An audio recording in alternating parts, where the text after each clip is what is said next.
Hey everyone, Rob here, and we've got some updates on the eruption that's been going on, and there's quite a number of things that have come up. Now, I haven't posted too much just because it's been same old, same old. They're opening and closing and opening and closing the path, and the eruption's more or less been just kind of steady for the most part.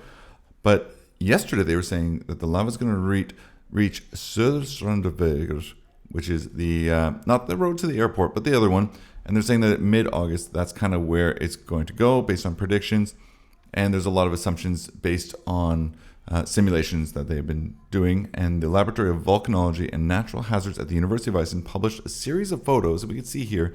This one's from estimated July 17th. And you can see here the lava here and sort of the dark and the red. And then they go the 22nd, it'll go down here. Then we have the 30th.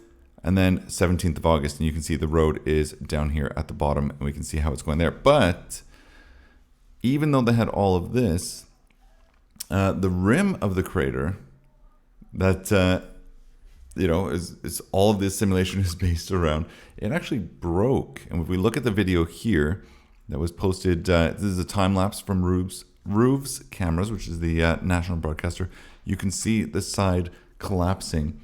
And that was around 4 o'clock in the morning, and not unusual for this to happen. But the lava is now flowing in the western direction, and the crater needs to be rebuilt in order for the lava to start flowing again to the south and then hit that road.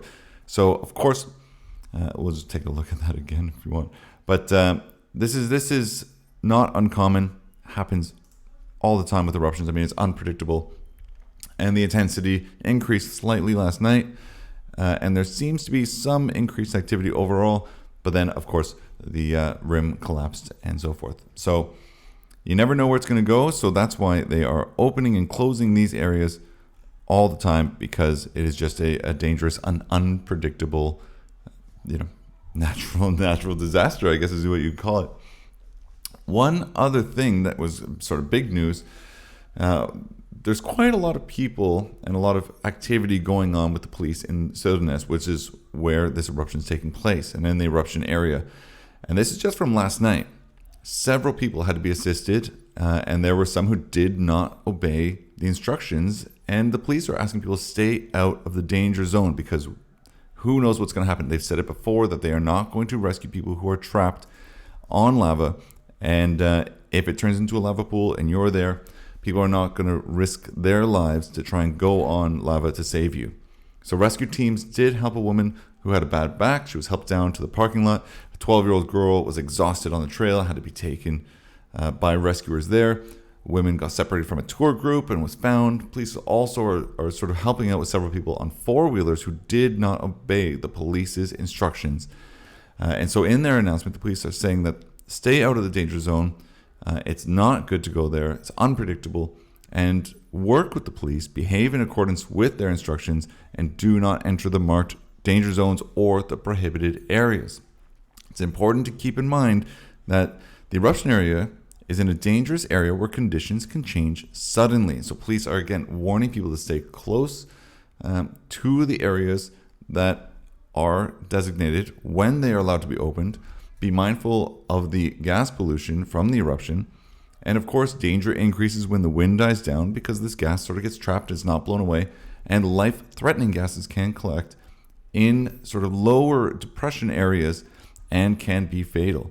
New fissures can also open up at short notice, and the glowing lava can, of course, fall from the lava rim, as we saw when it broke, causing a rapid and sudden advance of lava and new lava, which can be extremely difficult to avoid, even when you're running. I mean, the terrain is not built nice and smooth, so you could trip over a rock and be in a very dangerous situation. Which brings me to the next final point of this video. A tourist collapsed at the eruptions and was picked up by the Coast Guard helicopter. He has actually ended up dying from the unknown cause. So this is confirmed by Oliver Ludvigsson, chief of police in Södernes, in an interview with Visir, and just stated that the man collapsed due to illness. The police did not provide any further information about the man other than that he's in his 60s, a foreign tourist, and that he collapsed at the edge of the lava, and that the responders started to resuscitate him and do the efforts on that on the scene. He was taken to the hospital Landspitalen, where he succumbed to his illness or injuries. So not a lot of information is built or has been released on exactly what happened, but as you can see, there's a lot of information and a lot of risk that goes along with going to the eruption area. So be sure to be careful if you're going there and observe all of the instructions by the police regarding closures and so forth. So that's it for today. Quick update. Again, sad news about the tourist who died at the eruptions, and as more information is released, I'll be sure to bring that to you. So again, take a look at some of the other videos, take a look at some of the webcams that we have going on, and that the news stations have going on, and any new information, I'll be sure to bring it to you. So thanks for watching.